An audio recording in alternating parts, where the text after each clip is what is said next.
फुसफुसाता जंगल।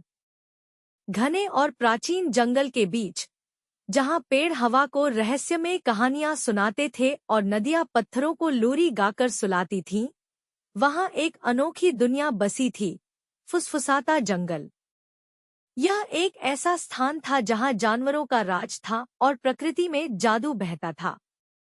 जंगली प्राणियों की महासभा। हर साल जब चांद अपनी पूरी रोशनी बिखेरता था, जंगल के सभी जानवर एक महासभा के लिए इकट्ठा होते थे। इस सभा का नेतृत्व करता था बुद्धिमान उल्लू, वृद्ध होर्लिन, जो सभी जीवों की परेशानियों को सुनकर उनका हल निकालता था। लेकिन इस साल जंगल में एक अजीब सी बेचैनी थी। चिड़िया धीमे स्वर में चहचहा रही थी, हिरण डरे घूम रहे थे और लोमड़ियां हर आवाज पर सतर्क हो जा रही थी। कुछ तो गड़बड़ थी। सभा शुरू होते ही वृद्ध होर्लिन ने अपनी बड़ी पंख फैलाकर कहा, मेरे प्रिय मित्रों, मैं देख रहा हूँ कि आप सब चिंतित हैं। बताइए, क्या हुआ? एक नन्ही खरगोश, लीला, हिम्मत करके आगे आई और बोली, बुद्धिमान ओर्लिन, मैंने जंगल के किनारे अजीब परछाइयां देखी हैं। वे ना भेड़िए हैं, ना लोमड़ियां, लेकिन हमें देख रही हैं। सभा में हलचल मच गई। इससे पहले किसी ने भी ऐसे जीवों को नहीं देखा था। रहस्यमयी आगंतुक। उसी रात जब महासभा खत्म हुई, जंगल में एक गहरी गड़गड़ाहट गूंजी। कोहरे के बीच से विशाल, काले फर वाले, चमकती पीली आंखों वाले भयानक जीव निकले। उनका नेता था एक बड़ा और डरावना काला भेड़िया, जिसका चेहरा घावों से भरा था। मैं क्रेल हूँ, छाया दल का नेता, वह गुर्राया। हम पहाड़ के उस पार से आए हैं। हमारा घर नष्ट हो चुका है। हमें एक नया ठिकाना चाहिए। वृद्ध होर्लिन ने गंभीरता से पूछा, क्या तुम शांति से आए हो, क्रेल? क्रेल ने होठों पर एक कुटिल मुस्कान लाई और कहा, शांति केवल उन्हें मिलती है जो इसे छीन सकते हैं। सभा में सन्नाटा छा गया। सभी को समझ आ गया कि अब जंगल में मुसीबत आ गई है।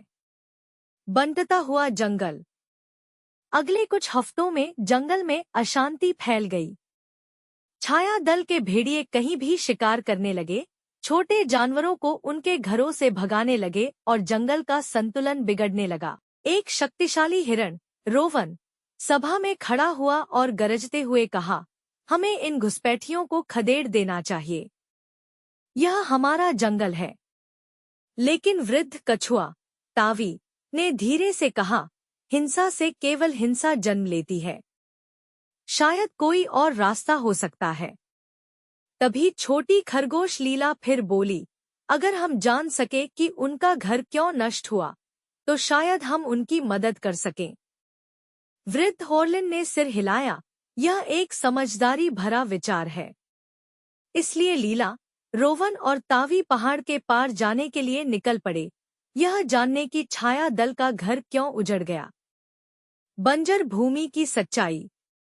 यात्रा कठिन थी। जैसे जैसे वे आगे बढ़े, हवा भारी होती गई और पेड़ सूखी लकड़ी के ढांचों में बदल गए।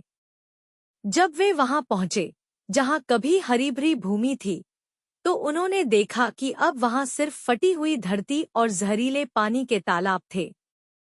कोई भी जीव वहां नहीं रह सकता था। रोवन ने गहरी सांस लेते हुए कहा, अब समझ आया कि वे हमारे जंगल में क्यों आए।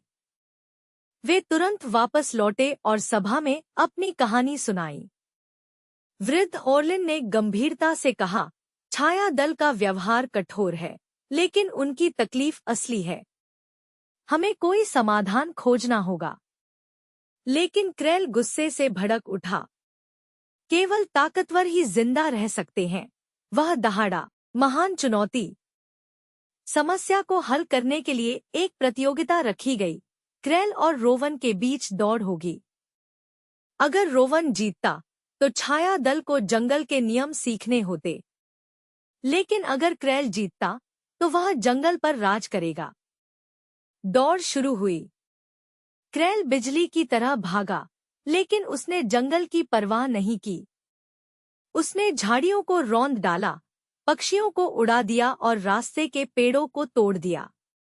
दूसरी ओर रोवन धीमा था, लेकिन वह जंगल की आवाजों को सुनता चला गया। उसने नदियों के किनारे सुरक्षित रास्ते चुने, छोटी बाधाओं को सहजता से पार किया और अंत में क्रेल से पहले ही मंजिल पर पहुंच गया। जानवरों ने खुशी से चिल्लाया और क्रेल हार कर धीमे से सिर झुका लिया। तुम जीत गए, वह गुर्राया, हमें सिखाओ। शांति की वापसी। धीरे धीरे छाया दल ने जंगल के नियमों को सीखना शुरू किया। वे केवल जरूरत भर का शिकार करने लगे, जंगल की रक्षा करने लगे और बाकी जानवरों के साथ मिलकर रहने लगे। इस तरह फुसफुसाते जंगल में शांति लौट आई। अब पेड़ केवल डर की नहीं, बल्कि एकता की कहानियां फुसफुसाने लगे।